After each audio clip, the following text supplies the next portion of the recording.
مطالعه خیلی خوبه اما کافی نیست. من شما اگه بیایم 100 تا کتاب در مورد اسکی کردن بخونیم و بعد احساس کنیم او من همه تکنیک‌ها رو بلدم، با پوز و ادعا برم توی پیست اسکی و بگم که او من اومدم، همون اولین باری که چوبای اسکی رو پامون کنیم و شروع کنیم اسکی کردن، کمترین هزینه‌اش اینه که پامون میشکنه، بیشترینش اینه که جونمون رو هم میتونیم از دست بدیم.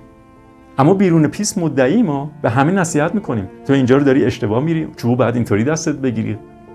اما دریغ از این که خودمون اصلا بتونیم به شکل عملی چیزی بلد باشیم.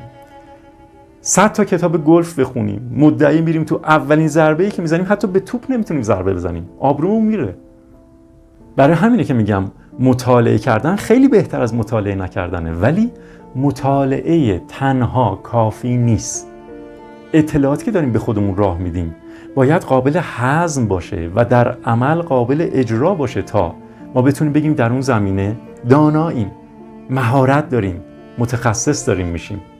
خیلی افرادی که به مطالعه بسنده میکنن میگن این کافیه، یعنی وقتی واسه کارهای عملی نمیذارن، طمع دارن و تشنه اینن که اطلاعات بیشتری هم جمع کنن و گاهی وقتا این اطلاعات بیش از ظرفیت روانشون و ظرفیت ذهنشونه. یعنی ذهن قدرت هضم این همه اطلاعات رو نداره، چون باید هضم شه و بعد تغذیه بشیم و بتونه در عمل اجرا بشه دیگه. وقتی ظرفیت نداره ذهن رودل میکنه، یعنی سنگین میشه.